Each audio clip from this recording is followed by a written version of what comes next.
All right.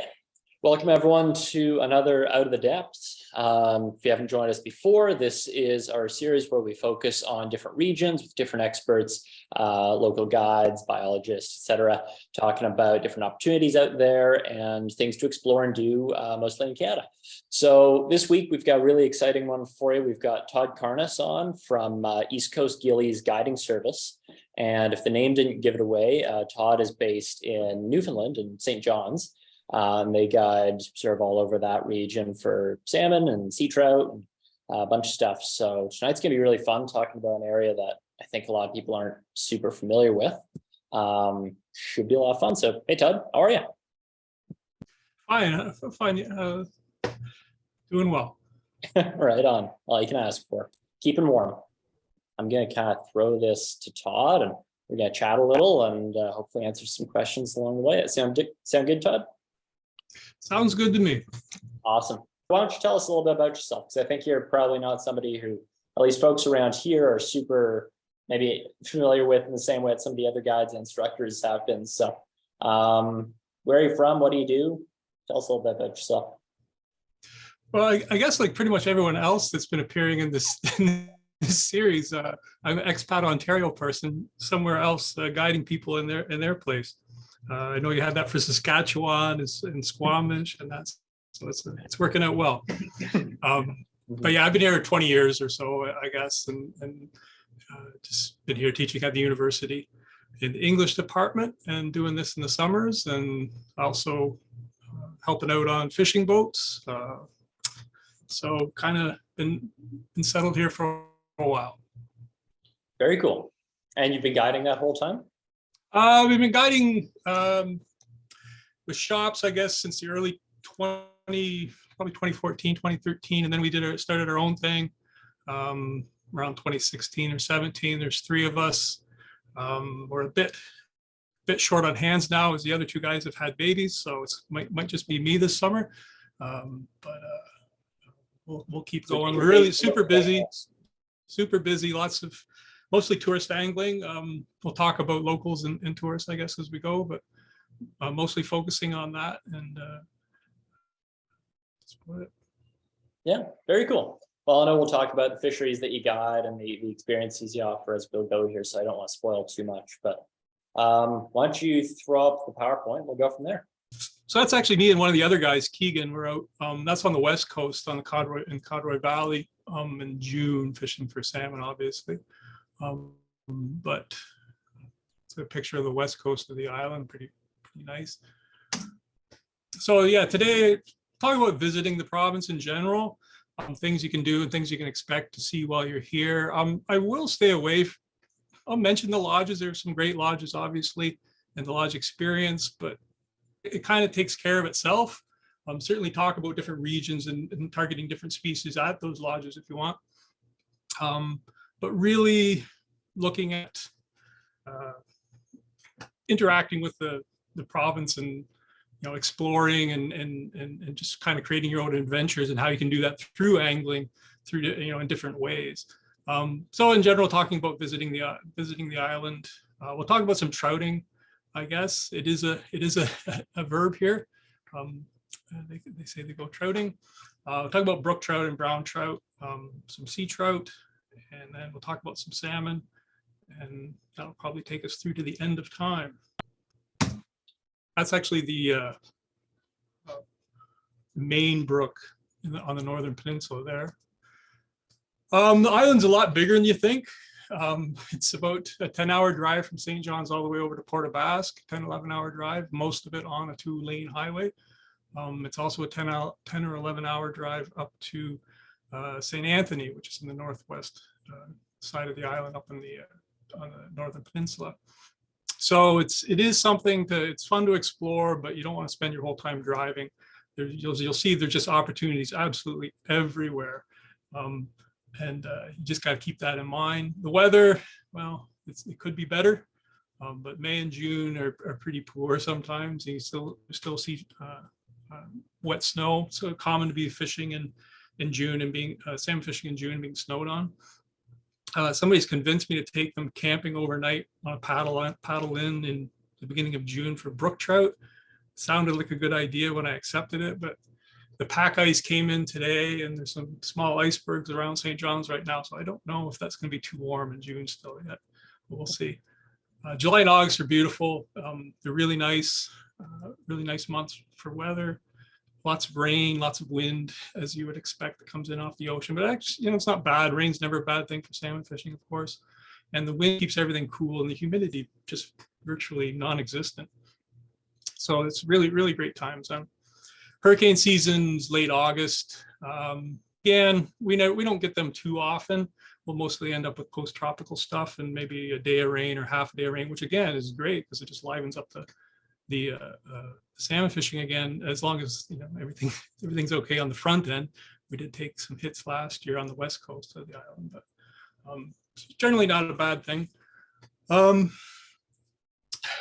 5 main airports you want to think about. YYT is St. John's, YQX is Gander, DF is Deer Lake, YYR is Goose Bay in Labrador, and YBX is Blanc Saint Blanc, which is a little airport right on the Quebec Labrador border in southern Labrador, which gives you access to two really good rivers within an hour. Right, you can land in Blanc Saint Blanc and be on the Forteau River in about 20 minutes, which is a great river, and you can be on the Pinware River in about an hour and a half. So really good places, really good place to know. 6-8 hour ferry from North Sydney, North Nova Scotia to Port aux Basques. That's the southwest corner of the island. Or it's a 20-hour ferry to Argentia, which is about an hour and 15 minutes outside of St. John. So it can be a trek to get all the way out here. To get from the island over to Labrador, you can take the ferry at St. Barb, which is on the northern peninsula, up into Labrador and Blanc Saint Blanc. There is everything I've been talking about for the last while. You can see split in two. Blanc Saint Blanc is right down at if you see Red Bay at on the map on the left, at the bottom right-hand corner, you'll see Red Bay, and you'll see that border with Quebec, and Blanc Saint Blanc is right there on the border. Forteau River is just across there, and then the Pinware is again just about an hour from there. And then, like I said, then you can drive that road all the way up to Cartwright and then into Goose Bay, but that's really it. Everything from there is no road. It's all float planes and helicopters from there. The island portion on the right, you can see St. John's way over in the far right-hand corner. I'm right now talking to you just below, right in between the word St. John's and the red dot. That's where I am tonight, but you can see again how kind of expansive the island is and how spread out everything is. But there are really opportunities everywhere on the island, right from one end to the other. Here you can see as well where the ferries will dock in Port aux Basques and Placentia, if you want to see that. Once you're there, Todd, what's it like getting around the island? Like, I get the sense it's, pretty developed compared to Labrador at least, but still doesn't seem like you'd have a lot of direct routes to stuff. Am I wrong? We got one road. We got one road that takes you from St. John's over to Port aux Basques, and it kind of clips up along the northern side of the island and connecting places like if you can draw a line, you'll see it on a fishing map I have coming up. But it's mostly all 2-lane highway. There's only a 4-lane highway that exists from St. John's to about 45 minutes west. And then you get off the Avalon Peninsula, then you're all 2-lane highway with that occasional, third passing lane that you guys are familiar with in Northern Ontario. Yeah, it's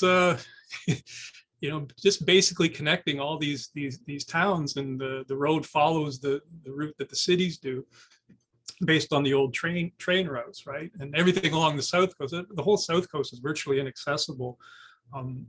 There's no road that goes east-west across the bottom. It's all serviced by coastal boats. But there's a road from Gander down to Bay d'Espoir, and there's a road from around where you see Stephenville over across the Burgeo. But that's really it. And then even the Northern Peninsula, if you look, you can go up one side or the other. You can go up one side, and that's it. You have to cut across to access St.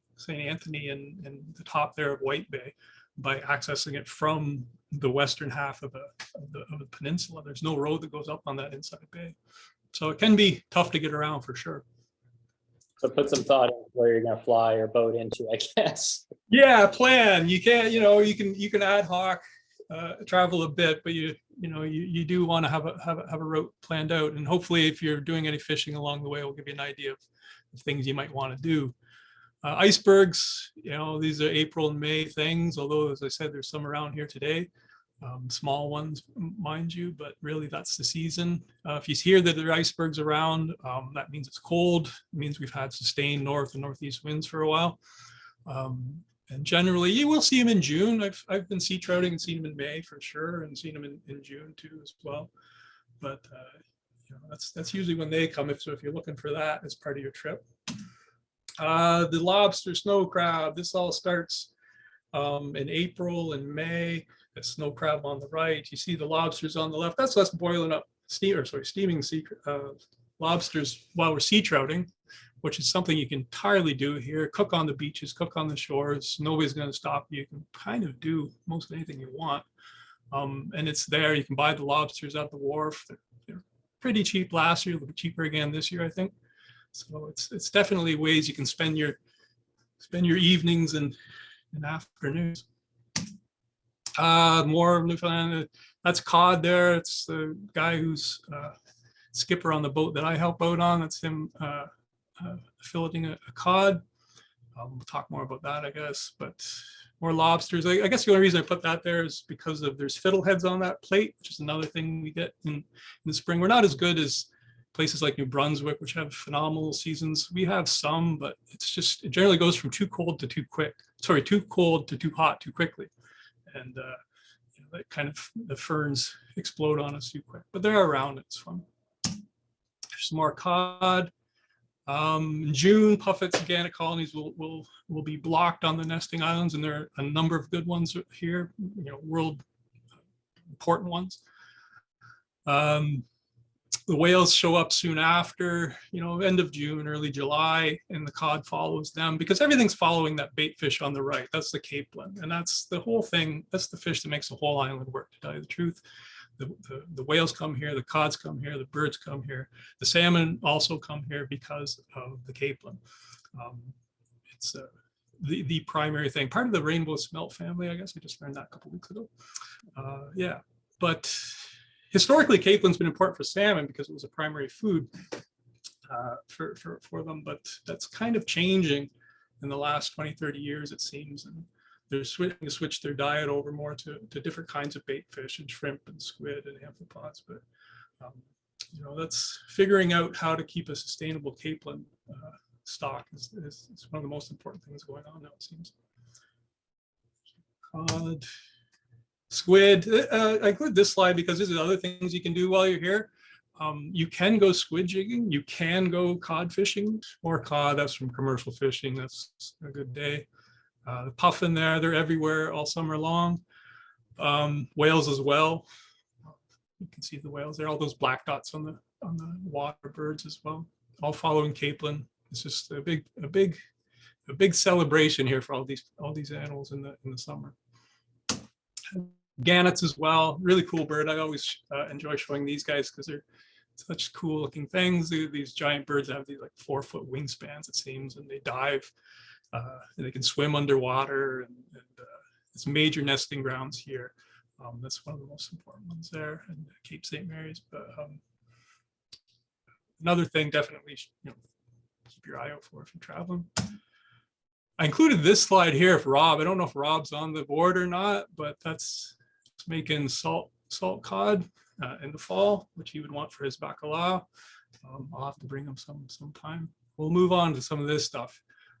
Trouting, not too complicated. Since this is a fly fishing talk. If you come in any capacity to the island, bring a trout rod.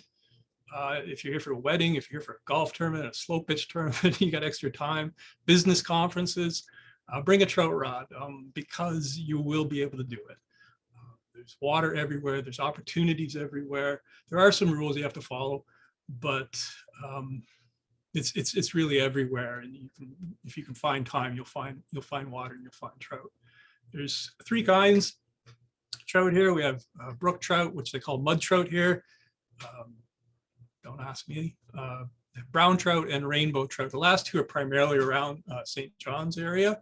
Brook trout are everywhere on the island in Labrador, but the brown trout and rainbow trout are exclusive to here. And really that's it. I mean, there are a couple other species. We do have pike, but they're only in certain places in inland lakes in Labrador. We do have char. I'm not going to talk about that because that's really, it's a pretty special, unique thing. You got to get up there and you're going to have to know somebody and talk to lodges to get into that. It's a late August thing for the most part, because it is something that occurs in northern Labrador. There are two small rivers on the island that have char on them on the northern peninsula, but they're pretty small and it's probably not a thing you'd want to target because I don't know how dependable it is.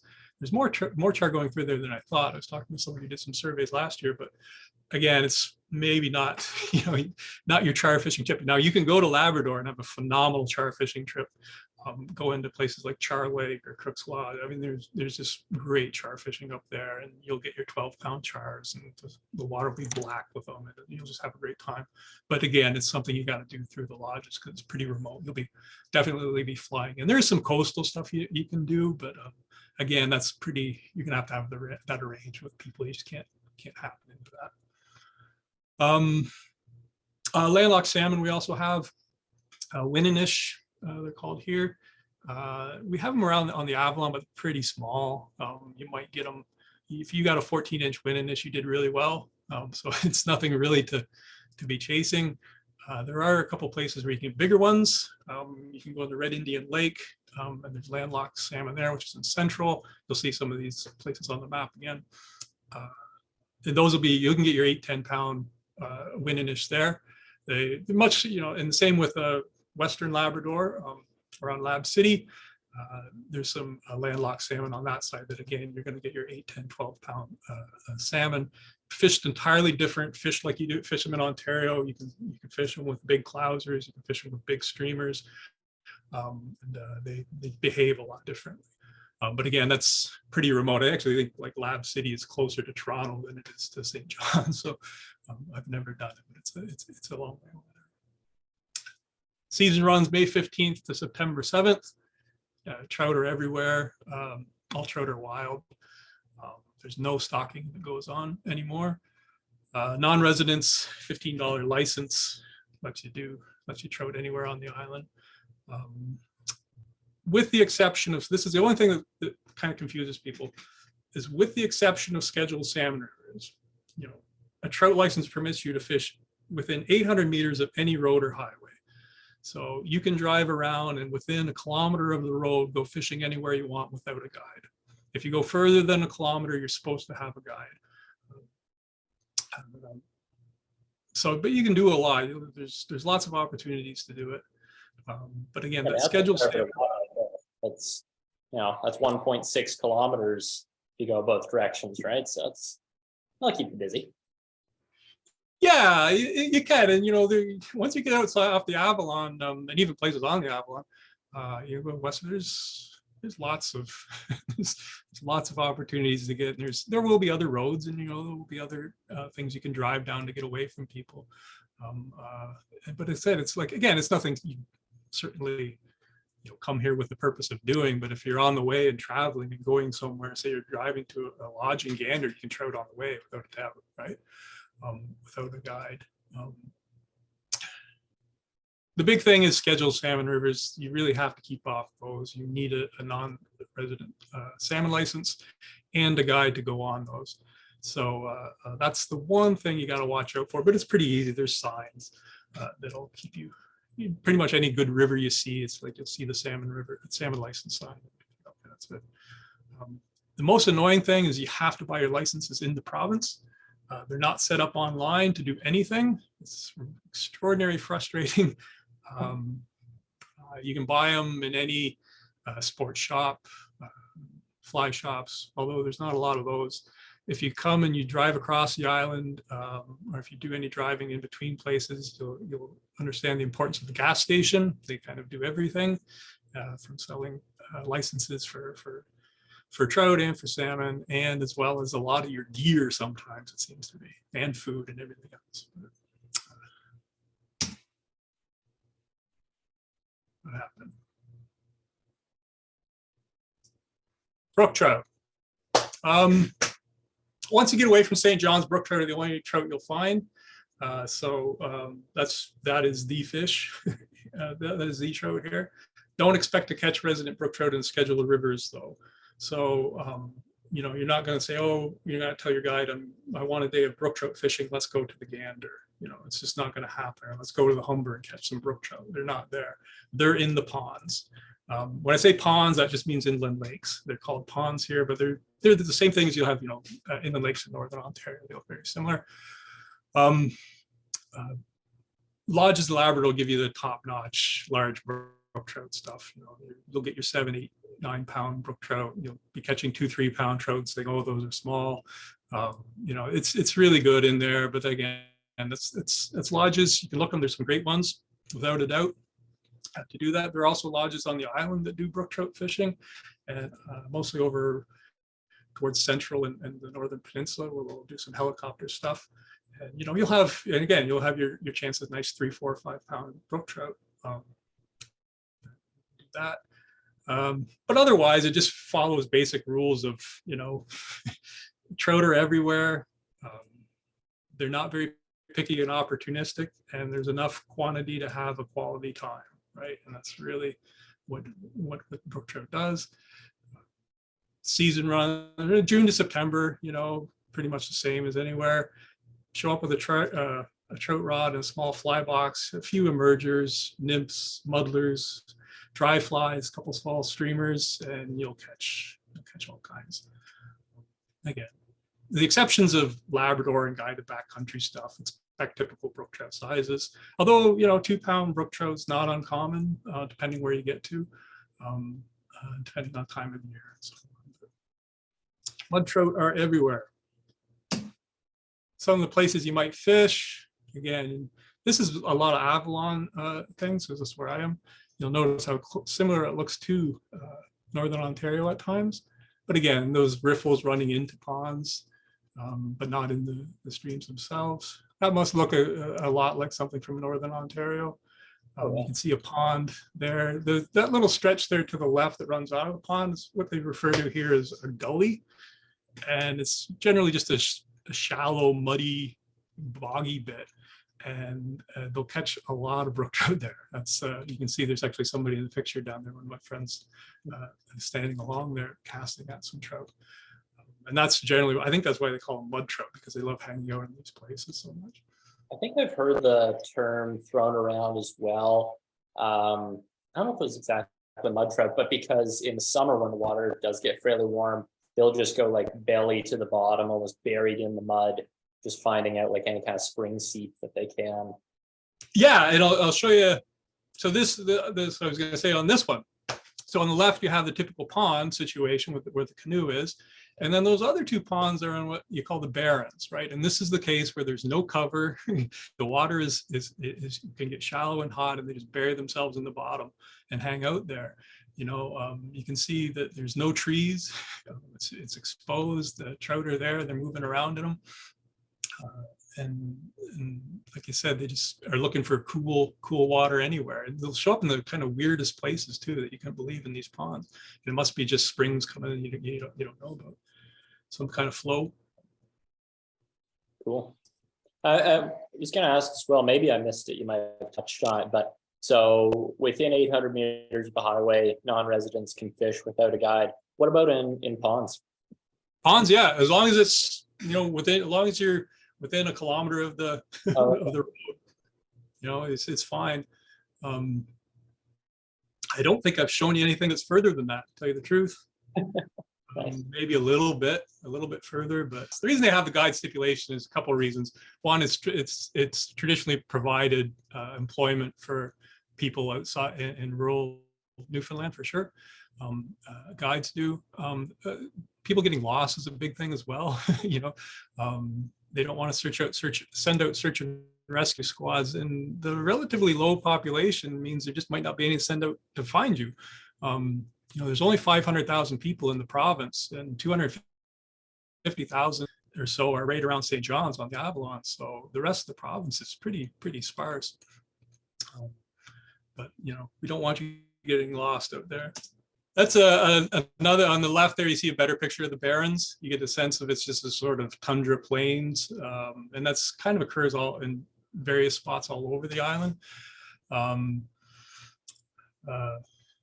Again, and all those ponds back in there, there's brook trout moving in and amongst them, kind of going from pond to pond, finding deeper holes and finding little bits of oxygen in little riffles, and they're all there. And then 20 minutes up the road, you have a situation on the right, which looks completely like normal brook trout fishing, right? You have a little stream running in between a couple ponds, and there's brook trout hanging out there. That guy did really well. He was really good. I think he was from Fergus. We had a good time, he and his girlfriend. Is that it for brook trout? Brown trout. Brown trout's a lot of fun. It's a really easy thing to do here. They're mostly on the Avalon, well, they're exclusively on the Avalon Peninsula, and mostly in the ponds around St. John's. And they're descendants of the very first brown trout placed into North America back in the 1880s. I believe it was in Windsor Lake, just north of St. John's, and in northern Michigan somewhere. I think were the first two places. So these are descendants of the very first ones, and they stopped stocking in the early 30s, I believe. So nothing's really gone on, and somehow they've been remarkably resilient and hanging around. It's there's lots of them. They're in ponds everywhere. Right in the city at times, 3 pounds, whatever the 23-inch brown trout is, that's fairly common here. You'll definitely have shots at them anytime you go out. And there's bigger, 5, 7 pounds I've seen. 7's probably the biggest I've seen in the ponds around. But the nice thing about that is it's within, I can pick you up at the hotel and we'll be fishing 10 minutes later. And so, I can pick somebody up at 6 o'clock and go out and do some fishing, and then I have them, back in time to meet their friends at the bar by 11. Or you could stay later. I mean, it's just going to get better as it gets later in the summer, especially. Yeah, it's a super easy thing to do. It is mostly all still water though. Again, the fish, the trout just don't want to live in the streams. They don't want to live in the rivers. They go to these ponds. I guess it's food. So consequently, we end up fishing a lot sort of lock style, like you would in Scotland or Ireland, like drifting for them in canoes, using traditional Scottish and Irish wet flies. I mean, all the other typical streamer stuff, still water stuff will work as well. But we have a lot of fun doing that. However you're catching them there, you can do that here as well. Sinking lines, boobies, streamers, it all works. There are various caddis and mayfly hatches here, usually beginning in mid-April. I think the March browns usually show up around then, and then continue all throughout the summer, different mayflies. There is a significant hexagenia hatch that occurs in late July, early August, and it gets really good then. And that's it's an evening thing. It also occurs on, I haven't talked about the rainbow trout too much, because it's just that's an even smaller number of ponds north of the city. And there's about a dozen of them, and there's rainbows that were put in there in the early 1900s, again, stopped around 1930. And that population isn't as strong as the browns, but it's definitely fun in there. I had pictures of a friend ice trouting last week. I think he had a 5 or 6 pound rainbow come up through the ice. So there's some nice ones there. And it is, again, if you can get into August and early or late July, and the hexagenias come out, it's a lot of fun. And again, this is all within, as I said, 10 minutes of St. John's. You don't have to go far. These are all kind of your 3 pound fish, 2.5, 2 pound fish. You can see the guy in the middle missing one, I guess. That's it. Very nice. Sea trout.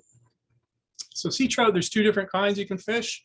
Off of the Avalon, and for the in general, in Labrador and most of the island, sea trout refers to brook trout, sea-run brook trout.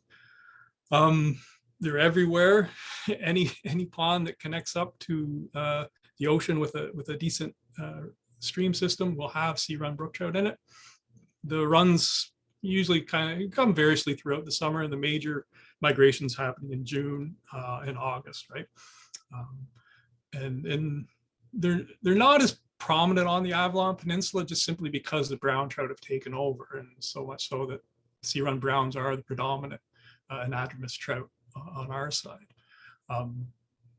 It's all right because they give us a couple of extended spring and fall seasons to fish them. So whereas if you remember, the trout seasons run from May 15th to September 7th. On the Avalon, they do open us up early to get sea trouting from February 1st and let us go all the way to the final day in October 7th. So you can fish sea trout waters, which are designated for quite a while. You can't really do it there. You could do it now, but as I said, the pack ice is blown in and it's not too fun out there, I don't think, but it'll come soon. It'll come really soon. The spring run of brown trout is a mixture of kelts going out and some fresh trout coming in and feeding. Like I said, we're fishing them in places where they don't live.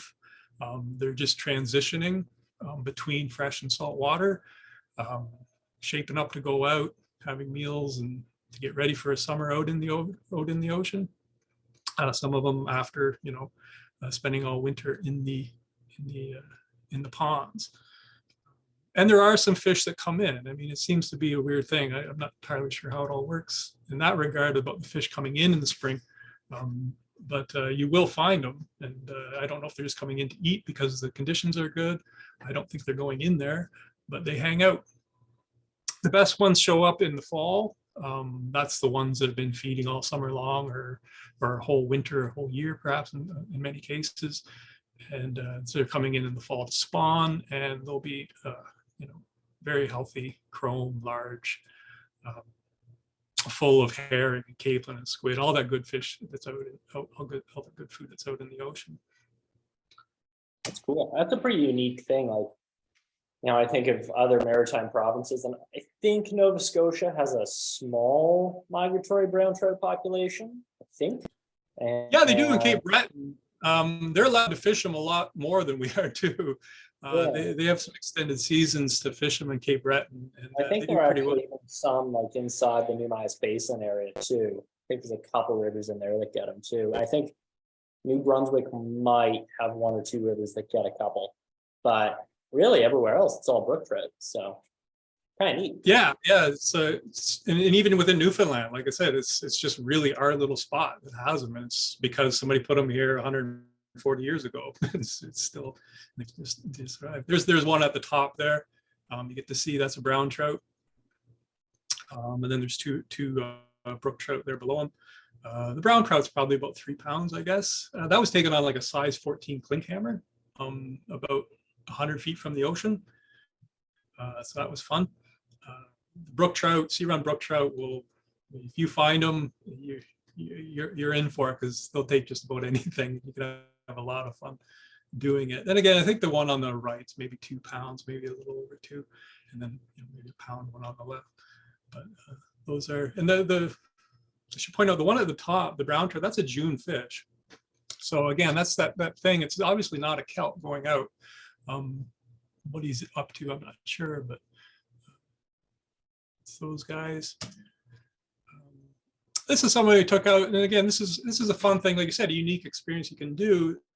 This is a woman, Katie. She's a chef who cooks at the Ruby Drake Lodge in Montana, and her mother were touring around Newfoundland and called me up, and we went foraging for mushrooms first thing in the morning.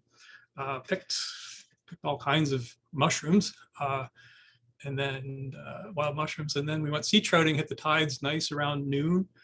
That's her fishing in an estuary there, and we hit the tides right, and so she got a bunch of sea trout, including that nice one there, and and I could have her back by 1 or 2 in the afternoon, I think. So it's a full day you can do picking wild mushrooms and sea trouting. I've seen some of your mushroom hauls. They're pretty impressive. Yeah, well, the mushroom, mushrooms are far more dependable than that fish on the right. It's like, those things are so bizarre and so weird to try and catch. And yeah, the mushrooms those are guarantees pretty much. There's a kelp going out in April. I think it's my friend Blair's fish. So you get to see the different shape that they're in going out. That's a big fish too. That's probably, I think we figured 5 or 6 pounds as a kelp going out. So you imagine what that was coming in, you know, in the fall. Darker fish, you can see again, he took like on like a little scud thing there. It's in the left-hand corner. Kind of, these are the kind of things we use for him. That little olive green seems to be a good little nymph color to use. I don't know if it represents sea light, exactly what it is. That's always the idea. But they work really well. And I'm pretty sure that's what he got that one on. Other traditional things we always love using, and they work, like that teal, blue, and silver in the middle. That works at different times. And the thing in the bottom right, we've been fishing it for a long time. Nobody knew what to call it. It's just pearl mylar with some orange dubbing. And we've been fishing for a long time. It worked really well. And then we found out it was very similar to things they use in Ireland, in Loch Corrib, for that they call duck flies. And so it's one of these weird things of just pure coincidence. We found the same fly. So we've been fishing duck flies the whole time in similar ways that they do. Now, Todd, remind me, what are the regulations around fishing weighted flies? Yeah, so that I was going to talk about that with salmon, but no, as long as you're not on a scheduled salmon river, you know, game on. I'll show you here. Might as well talk about it right now. Up in the left-hand corner there, you see one of the favorites that the locals use for their fishing. So as long as you're not on a scheduled salmon river, again, think of those as the protected areas. You got to pay the big membership fee to get on. But once you're not on those, anything goes, right? You can use gear, you can use weighted flies, you can use everything. Some of the most common things you'll see, especially in the spring, guys using on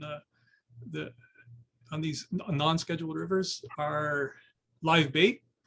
You see guys collecting sea lice. Guys will have connections on crab boats. Crab boats are full of different little sea lice and other little things. You'll see all kinds of little containers of stuff. They'll usually be casting them on long 10-foot single hand rods with roll casts. One, because they're mostly fishing in estuaries, so they can't really have any back cast, but also you can't do a back cast with live bait, or so the live bait will go flinging off. So these guys are using double tapered lines, you know, most of them the old Cortland 444s, 10.5 foot single hand rods, and big long roll casts that trout in estuaries. That's one favorite local thing. Another thing you'll see is guys using plug and fly with spinning rods. I don't know if you've ever seen these things. It's just a big plastic float basically on the end of your line, or cork or wood. And then up from the float, they'll tie your flies off like a nymph rig, right? And they'll heave it out there with these big surf rods, 200 yards. They can really make these things go. And then reel them back at holding the rod at a certain angle so that the flies drag in the water. And they do really well because they're able to cover a lot of ground, especially in the still water estuary stuff. That's a very popular way. And so you'll see guys show up. You'll see guys show up at the sea trout spots with 3 rods, and they'll have a single hand rod, a fly rod for whatever they're doing, flies or live bait. They'll have a spinning rod set up with the plug and fly, and then they'll usually have another rod set up with that thing in the top left-hand corner called the nail. And it's literally a nail that's been a 4-inch common nail that's hammered flat at both ends, and then you drill it. And you stick a swivel in one end, you stick a treble in the other, and then you paint it your favorite color, a tremclad or Krylon or Rust-Oleum or whatever. And if you come up to a sea trout spot, you'll see 10 guys with spinning rods, and you know 7 of them will have nails on. Like it's a very popular thing. They catch fish, I guess. If you ever see them in the water, they just sink. This is crazy. This would even work, but I always wonder how many they jig as opposed to the fish take, but they do work, I guess. So yeah, as long as you're not on scheduled salmon rivers, you can use whatever you want. for weight. Another kelp there is another sea run brook trout. And again, stressing that thing in the bottom left-hand corner, I highly encourage you, because again, it's the best thing to do and nobody's going to stop you. You can do whatever you want, but that's just us boiling up some, steaming some mussels on the beach, sea trouting. And again, there's absolutely nothing to stop you from doing that without a guide, because you're not on a scheduled salmon river. You're within 100, you're within 100 meters of the road. So it's perfectly legal. That's our friend Jeremy. They're walking out into the surf, into the salt to fish them, but there's all kinds of trout just to the left there. Just looking around. But yeah, that picture there is something you can do without a guide and do it at your own pace whenever. You've got to figure out when the fish are going to be there. Of course. And Jeff was asking, is it the same license for sea trout as it would be anywhere else? It's just your normal trout license, yeah. Cool. Until you get onto a scheduled salmon river. And the sea trout do run in the scheduled salmon rivers, but you can't get on them until June, as we'll talk about. And you have to pay a few different rules there. But again, there's your two kinds of sea trout. People wanted them that day, so that's all right. It's uncommon to find them in the same river system very much, especially nice big brook trout like that. There they are. But again, more typical sort of places where you're going to be, anywhere from 10 feet from the ocean. The guy at the top's actually in the ocean, but it's not like Scandinavia. I should say that it's not like you're going to be wading miles of coastline like they do in Scandinavia for sea trout. Most of our stuff is in the estuaries, maybe a little bit into the salt, like that guy is there, or my friend was there wading out when we were steaming mussels. The coastline is just extraordinarily rugged, and it's very dangerous. We don't have these nice long sandy shoals to walk on. It's just basically drop-offs and big rocks. Some of our sea trout flies. You'll see a mix of everything there. I like what I see. Pardon? I like what I see. That's fun. It's colorful. Yeah, it's a combination of Scottish stuff and other things. And again, you don't have to necessarily do this. I think that was some stuff I put together for a shop in town. But you see lots of pennels and Cape McLarens, Dubries, those duckfly things. Humongous, which is essentially just a Scottish, version of a woolly bugger that looks like a bait fish. Some bibios, Hutch's panels. Yeah, so Sundlers. That's questions about sea trout or anything? Nothing at the moment, but if anyone has anything, feel free to jot it down there. I'll get to it. Keep going. So salmon. So this is mostly what the island's known for, I guess. And it is an important place for salmon.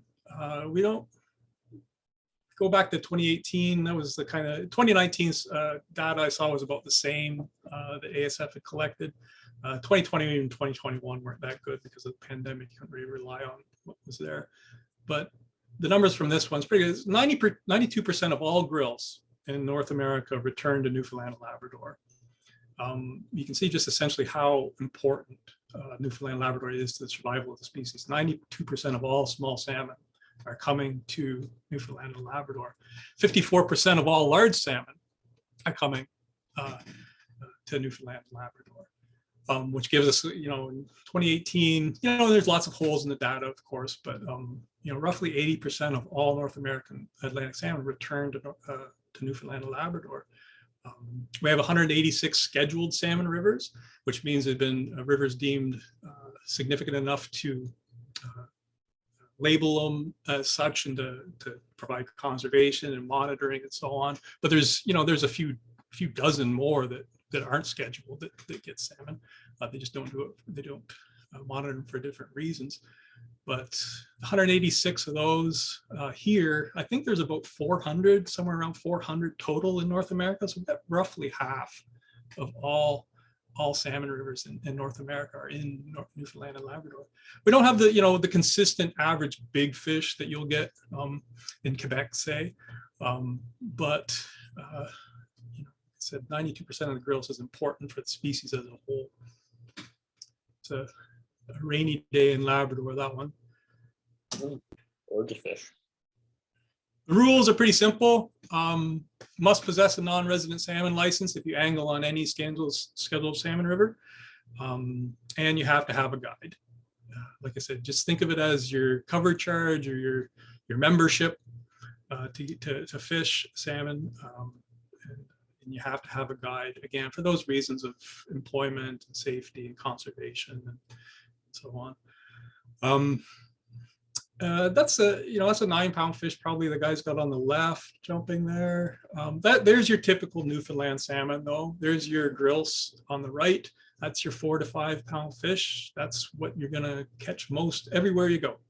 I know Restigouche, they're averaging 30 pounds.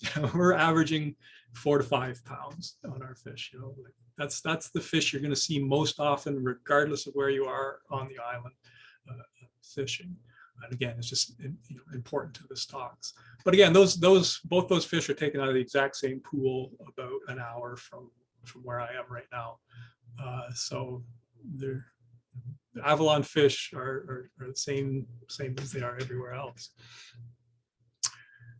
And you mentioned there was a couple non-scheduled rivers that had some salmon come into them. If somebody was fishing those, it'd be the same rules as if they're fishing trout. Well, yeah, exactly. You're back to the trout rules on that point. The big thing, the only thing that's different is you're not allowed to keep a salmon on an unscheduled salmon river. Right. And again, they're just rivers that don't get, they might, maybe 60, 80 salmon come up a river. So I think the officials just say, well, if we designate it as scheduled salmon rivers, that means we got to police it and we got to allocate resources and man hours to monitor that river, and that'll end up taking them from this river that has 2,000 salmon going through it to try and protect 60 over here. I think that's how that works. Okay. But yeah, and like I said, it's you can have fun doing it. They're generally smaller rivers. They generally run a lot later than others. There are some good ones. There's some that probably should be scheduled, I know, that aren't, but for whatever reason. But again, you're just back on trout rules. You can use gear, you can use whatever. Cool. More typical fish. That's a fall fish there at the top. See by the cascade. He's a little darker. She's a little darker, actually. You can see I caught on a little micro spey Winston 4-weight, which are fun. That's an Avalon fish at the top. That's a Northern Peninsula fish at the bottom left. A little kiped up, still pretty bright, but here's your 7, 8 pound fish, 7 pound fish probably. And then you have a nice fresh fish from the Codroy Valley there. That's a nice, probably 10 pounder there on the bottom right. There's, good survey of different fish you're going to run into pretty regularly on the island. Here's the awful map they give you. I tried to make it as best I could, but it's just not a good map. You get a sense, this is Labrador, and there you get to see all the scheduled salmon rivers that are in Labrador. And you can see again that bottom south coast there around 14A and 14B. You can see 175 is Fort Toe, and I think 176 is Pinware, I think, I can't really tell. But yeah, and there you see those 2 black lines, the line that starts down by 14A and comes up around and eventually goes up to Cartwright and Happy Valley Goose Bay and then over to Lab City Wabush. That's your one road. That's it. That's all you got. Everything else from Goose Bay up is all float plate. And it's cool. I've fished that #1 river there, Flowers. There's lodges on all those rivers. It'll just be phenomenal fishing. I think Rob's been up to the Hunt, is it? Or something? Yep. Yeah, so he's been up there. He knows what it's like. Yeah, we have lots of customers fish the Hunt, Lewis, Eagle, Sandhill, a whole bunch of those. So. Yeah, the Eagle and Sandhill right there on Cartwright. Yeah.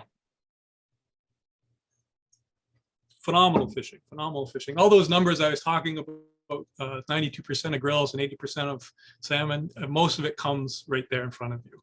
Like such a large percentage of that percentage comes from Labrador. Nobody has an idea how many fish go through Eagle. It's just a mouse. There's the island. You get to see, again, there's salmon rivers everywhere. Some of them are better than others, of course, but you can see we're way over there in St. John's. You can see we've got within an hour, hour and a half, we've got a number there, and it just kind of gets better as you go into central and over into the west coast there. Come back to this one, but you can just see they're everywhere. So if you are traveling, you can fish in multiple places. You're not sort of relegated to a lodge experience where you just kind of see, the airport, and you see the lodge, and then you see the airport, and then you're home. You can travel around, see stuff. Regularly get guys flying into St. John's. They'll drive to Gander, fish there for 3 days, and come back, and I'll maybe take a day of them on either side of their travels. Same with people coming across, fishing the Humber, fishing the exploits, fishing Gander, and end up in St. John's, maybe go for a day. Because it's a lot different on this side than it is in other places, as you'll see. Opens June 1st. There's your typical 5 to 6 pound grills, nice one. Our fish are mostly limited to early and big fish in the southwest corner of the island around Conroy Valley, Bay St. George. So if you see that St. George's Bay in the far left, Cape Ray, basically that's the only place you're going to find fish in early June. It is a thing that people go over there and do. And you have a number of rivers, probably a dozen rivers from Stephenville on down to Port aux Basques that you'll fish. And they'll be nice fish. They'll be super nice fish. 20 pounders, 25 pounders, all bright. Big fish coming in. By the end of June is when it really starts to happen, though. So runs begin to appear most parts of the island. By end of June, you can fish the Gander in June. You can fish Humber in June. You can fish Big Falls in June, end of June. Again, there's going to be salmon in all the rivers in June. There just might not be enough to chase, So, if 50 fish come into a river on June 1st, good luck finding them. You can waste a lot of time just looking for very few fish in the rivers. Again, like I said, there'll be fish on the Avalon on June 1st, but it just won't be very many. Fishing doesn't really start in Labrador till early July, and then it'll really kind of boom throughout July. Mid and late July is the best. It's also the busiest. That's when fish are throughout. They're bright, they're fresh from the ocean, kind of moving to all pools, all locales in the rivers. Remain good through August. You got to worry about warm temperatures, of course.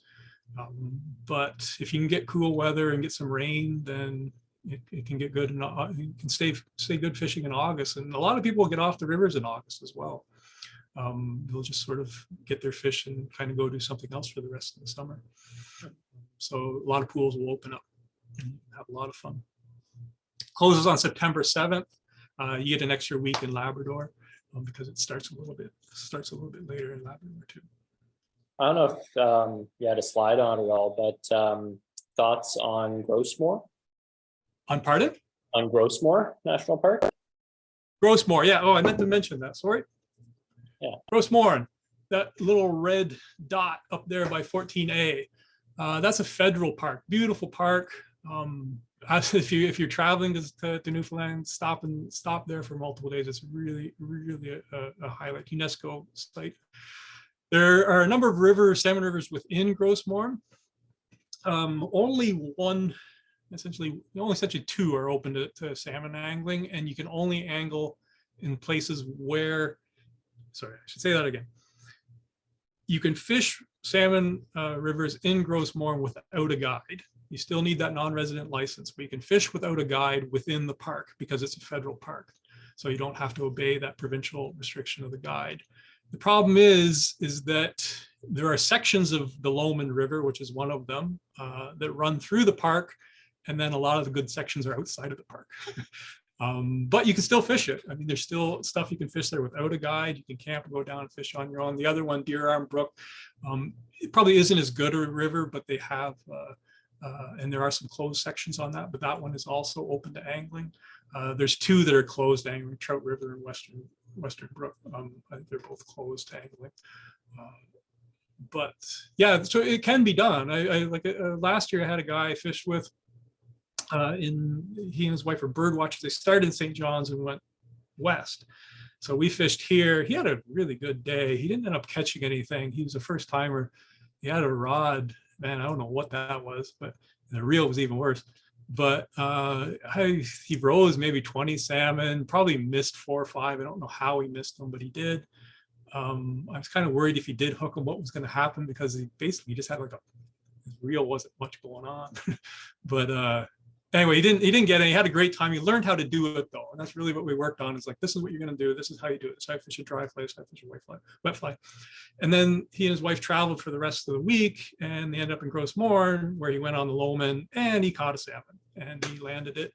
I guess it spooled him out to 200 yards in a little river, but that was another thing. But he was pretty happy about it. But again, it's something you can definitely do, and if just by traveling and trying stuff, right?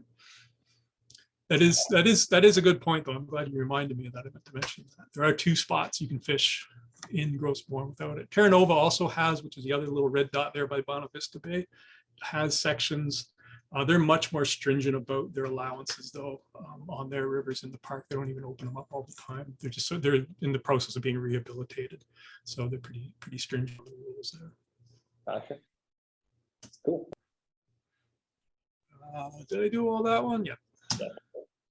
There's a typical sort of mid-size Newfoundland river that's on the Northern Peninsula. Nothing too intimidating about it. Lots of big rocks, lots of steadies. Very typical sort of size for most Newfoundland mid-sized rivers. We have a fall season as well. That's where that slide was out of order. We have a fall season that runs from September 8th to 7th, with 3 rivers that have sections that are open. You have 50 kilometers of the Gander, 30 kilometers of the Exploits, 20 kilometers of the Humber. Those are the 3 big rivers in the province. Certain Avalon Peninsula scheduled salmon rivers are open for sections, have open sections for sea-run brown trout, and there will be salmon in the rivers. So essentially we can fish certain parts of certain rivers all the way through to October 7th here on the Avalon, because they have those special sea-run brown designations to them. The lower Humber has become really popular in the past few years. Well, because there are 30, 35 pound fish coming in fresh, then it's a really beautiful section of the river, and there's super big fish there. As you can see from my friend Blair there, he loves fall fishing. That's him on the Humber there on the left with a nice fish from last fall, I think. That's him on the Gander River. If you're wondering what these rivers look like, his stinger bent over on the Gander in the fall. This is what your Avalon rivers are going to look like, right? So that's fishing in the fall. And on the Avalon, much smaller. We always like to say it's more technical, because you're not, if you're on the Gander there, you're chucking line. You can chuck line, although the water looks high there, fish are probably in close. But you can throw as much line as you want. You can go there with a 2-hander and have a lot of fun. The Avalon rivers, much smaller. There's salmon in both those places, though, right there. If you get intimidated by bigger water, then these are there. Your gear, your single hand is 7 or 8 weight. You can get away with a 6 weight on the Avalon. That's mostly what we use, just simply because of those small pools. You can fight fish rather easily. Salmon rarely leave the pool. Again, you're mostly looking at 3 to 9 pound fish. You can handle, and plus where they're small, you can maneuver well. You can get on, you move down the bank and pull them in the slacker water and handle them pretty good. So we don't mind using a 6 weight on the Avalon. I'll give you a good picture here, and I'll read a little while why. 7 or 8's your typical one. Floating line. Don't bring any sinking stuff. Nylon or steelhead, salmon steelhead leader, 8 to 12 pounds, depending on where you're going. Maxim is traditional here, but you need to have the nylon salmon steel stuff. No fluoro. Don't bring your trout power flex. You got to have that stuff. I've seen a lot of fish lost on that other stuff. 2-handers, break it down there. It's 13.7 if you're on those bigger ones. 12'6" for most of those other places. Like you saw me on the from that river in the Northern Peninsula. 11-foot 4-weights in the Avalon are fun for the fall when you might be putting a tip on. That'll handle anything. Scanty heads, mid bellies, long bellies, whatever you're going to use. No Skagits, no OPSTs. Those just really aren't salmon tools, or Atlantic salmon tools, I should say. Floating polyleaders, proper tip, whatever you use, right, for Scandi, but that's how you got to set your two-hander up. And if you do bring a two-hander, don't just bring a two-hander, bring a single-hander as well. Don't feel bad walking down to the river with 2 rods if you want to use your two-hander, because you're going to want your single-hander for drifting bombers. You can fish dry flies with a two-hander. It's not the most efficient way, I don't think. Unlike steelhead, where you might be skating a dry fly, here we want to dead drift it, and you have to be precise. If you raise a fish on a cast, on a bomber, but he might not take it, so you need to put it back in the exact same spot.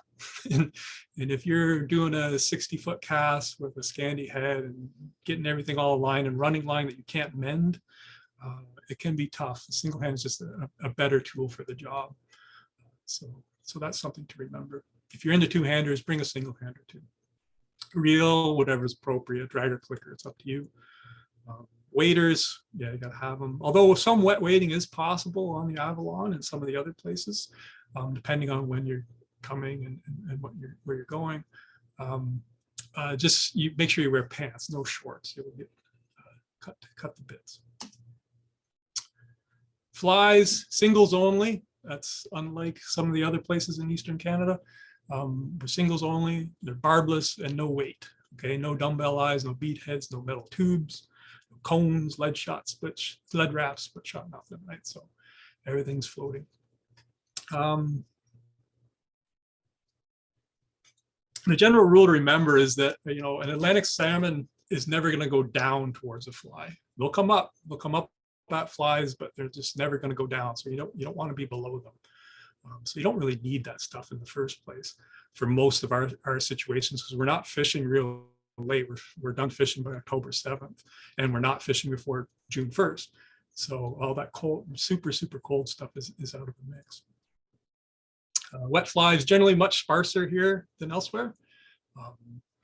Depends on destination, but size 8 is standard. Depends on where you're going. Tie a few larger 6 and even fewer in 4. I wouldn't even bring 6s and 4s to the Avalon and to a lot of rivers. There are a couple of videos I put up on Instagram for this presentation leading up to it. Those are on Codroy. Those are early June fish. I'm pretty sure he was catching those on size 12s. Almost positive of that. Small flies work all season long here. If you end up with big water, you know, you might want to bump up some things and get some bigger flies, but you know, size 10s should be in your box for sure, size 8s, some size 6s. If you're going to Labrador, you're going to go bigger again, probably. Everything's a little bigger up there, but that's kind of what you do. And as far as flies, people get very particular about it. I'm not as much. I always say bring a few dark ones and a few light ones. White wing ones and dark wing ones, with the idea that you're always trying to look for gray. So on a bright day, you have bright fly. On a dull day, you have a dull fly. Always working towards some sort of middle ground that the fish will pick up on. Standard patterns. Again, that's hours of conversation that people want to have sometimes, but that's generally what I do. And some, you know, most of the things work here that work elsewhere. Some don't seem to. Heavy dress flies, things like the Karnas, which has a number of different things, don't seem to work real well here. Moose wings are really traditional and work well here. They're hollow. They skate fast. They sit up nice in the water. They do work well here. And you can move to shrimp flies and marabous later in the fall. Bombers, size 6 to 10. Bugs, wingless versions. I always tie smaller ones if you're fishing late, especially if you're in southern Labrador or in the Northern Peninsula. And I haven't started work on any of my salmon flies this year, so you get bad pictures from before. So there's some range of different things. You see bomber there in the top right-hand corner. There's a brown bug in the middle. Some tube flies. Notice they're hitch tubes. that are there, H2 Burley guns, some other things there, white wing moose, salmon are special in the top left-hand corner. That's white moose is popular for white wing flies. The deer hair streamer like that Patty Francis in the lower right. None of your business there in the bottom left-hand corner, a good dark fly. Love it. Yeah. Yeah, all pretty standard. So any questions about salmon or any in general? I think the last few ones are just about stuff we do, if anybody's interested. Oh yeah, I'm sure there will be. Yeah, I mean, definitely have a whole other talk on, salmon techniques and stuff. But unless anyone has specific questions, maybe that's best left for a guided day, or pop into the shop and we can walk you through sort of an intro to salmon or what have you. But I think that speaks great to the opportunities for sure. Yeah, I mean, that's the thing. We can go as nerdy as you want, talking about different things and hitches if you want, and different strategies for different days. I was just trying to present overall, but if anybody's question, I'm glad to talk about it. It is interesting, like definitely a theme that you see. I think you're right with Newfoundland and Labrador is just the smaller flies for sure. Like I know when we're outfitting Quebec clients, it's size 4s, size 6, maybe some 8s. And like say for where you are, it's like starting at 8 and going down. I know we stock a lot of that, a lot of microtubes and stuff just for that fishery. Yeah, it's a lot small. I mean, like I said, my favorite fly to use in Northern Peninsula in August is like a size 12 bug. You get into trout stuff there. Size 14s are pretty common. People use it. Problem is you end up losing a lot of fish with size 14s, and you'll hook a lot of par with them as well. But yeah, small. I think I was fishing Labrador with a guy. He has fished a size 12 logie all week, and he caught more fish than all of us, I think. Yeah. Just too big. Cool.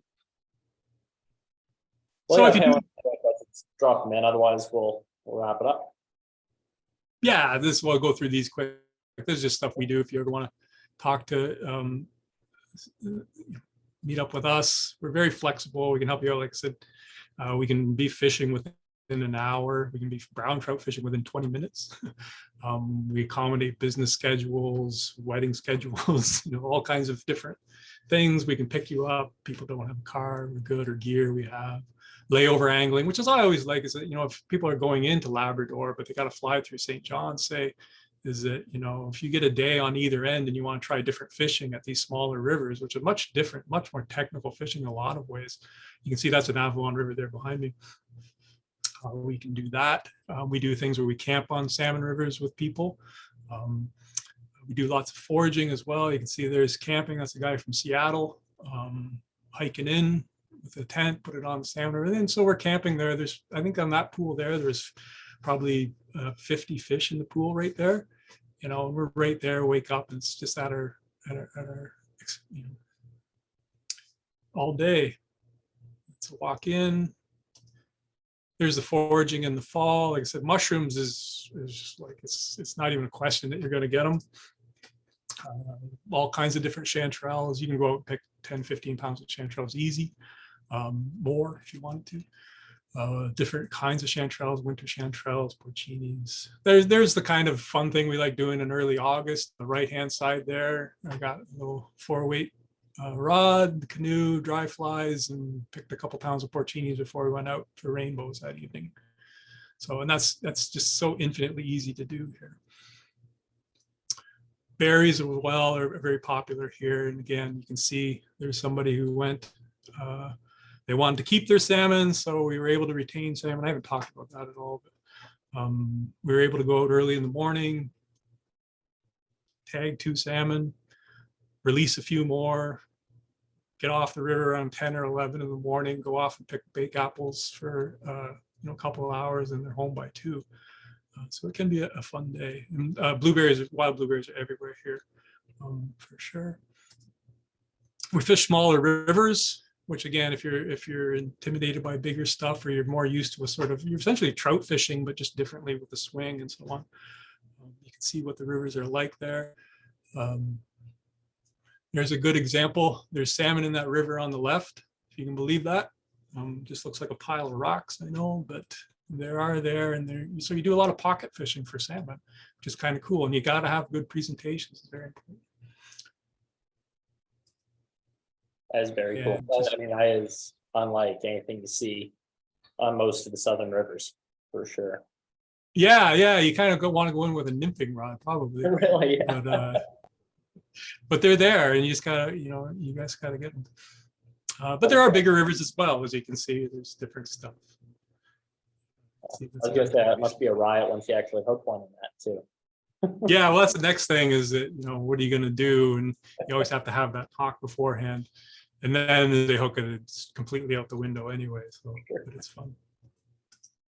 I think that's it. That's awesome.